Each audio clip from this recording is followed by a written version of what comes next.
More than 3 months ago, we covered a story on former TVB actor Wong Si, where he came out declaring that he has been battling with kidney failure, and just a few days ago, he has came out with allegations that he has been indecently assaulted twice in 2024.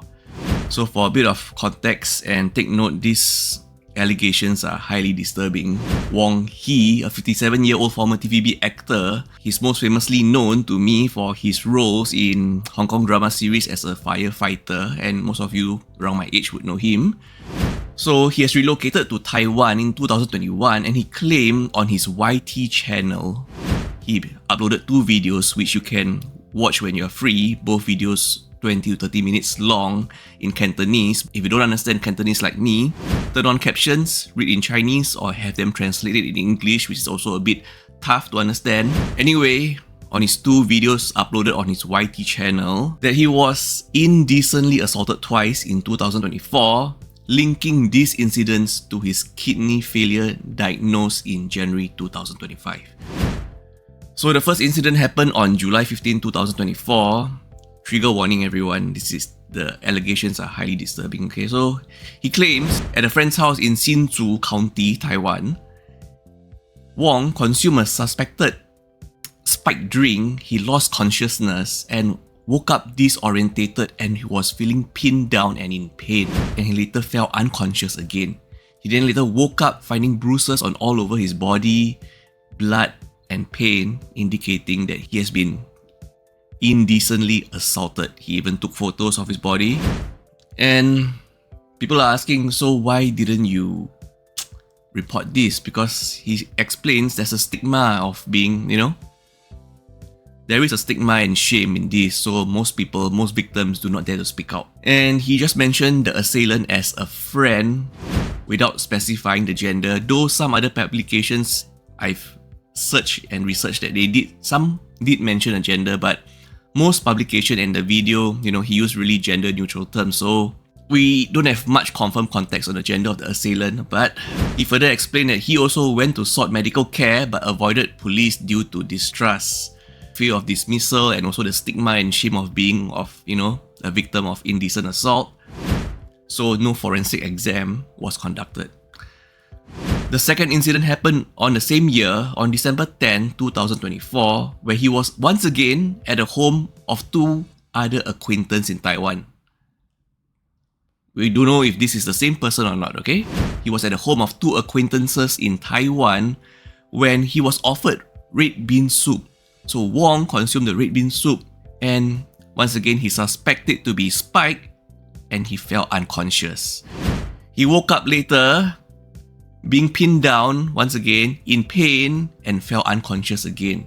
He then woke up finally with body aches and bruises, suggesting he was indecently assaulted again. Wong also claimed that he confronted his assailants after the second incident, but they just dismissed his concerns and, just tried to pin it on the blame on him, So he just felt like a stigma, like he's overreacting. I'm not really sure what exactly he was going through, that he felt he has been violated, indecently assaulted. He confronted his assailants, but they dismissed his concerns and he just accepted it. So after the second incident on December 14, Wong visited a hospital in Panqiao, Taiwan, where he was diagnosed with rhabdomyolysis, which is rapid muscle breakdown, a condition potentially linked to spiking or trauma. The hospital provided painkillers but did not offer a full assault examination, which Wong later criticized as inadequate. And then we have, finally in January 2025, where Wong was diagnosed with kidney failure. Now, Wong's disclosures has sparked widespread discussions on platforms all over the internet, okay?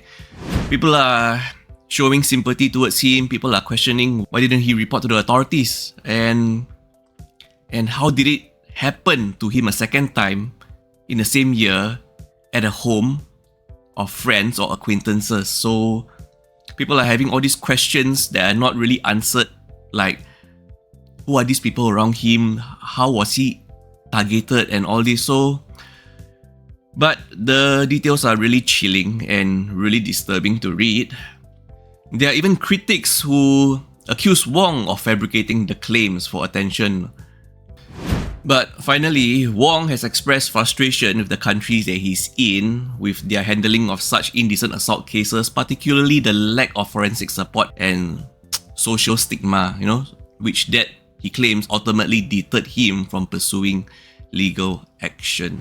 But now that he has come out talking about his experiences, so it's only a matter of time people will start and continue questioning him about this, and I'm guessing it's only about time where he might share more further details. We'll keep you updated.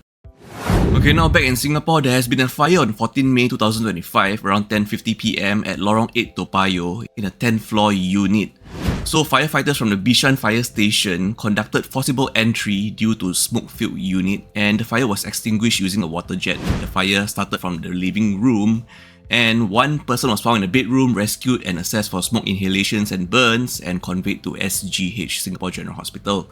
And over 30 residents from neighbouring units were evacuated by SCDF and police. Now, the main thing about this story is preliminary investigation suggests the fire originated from a personal mobility device, a PMD battery in the living room. We have been reading many stories of, fires locally happen because of PMD. So SCDF has their safety recommendations, and I suggest everyone screenshots these do's and don'ts, for PMB and PABs, personal mobility devices and PABs, powered assisted bicycles, what you should do and you shouldn't do. Please screenshot this or share this with a friend, just to help spread awareness.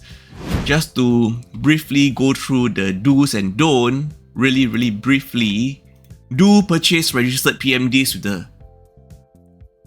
with the correct certification mark. Do use power adapters that carry safety mark. And charge PAB PMD on hard flat surface so there's optimal dissipation of heat.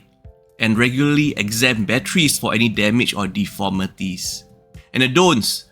Do not buy non-original batteries. Do not use non-original batteries. Do not charge the PAB PMD immediately after use. This is something I think most of us didn't know, right? After using PMD or PAB, do not immediately charge them. Do not tamper, modify, attempt to repair them on your own. Do not charge a PAB PMD or its battery near combustible materials or along an escape path. Don't block your exit ways. And do not leave these devices charging for a prolonged period of time. Okay, take care, stay safe everyone. Everyone would have read the Eleanor Lee story by now. It happened in early May 2025, where a leaked 31-second audio clip allegedly featuring Singaporean actress Eleanor Lee, 25-year-old, went viral. This is your last story of the day. So in it, she purportedly called Chinese nationals a very unkind term.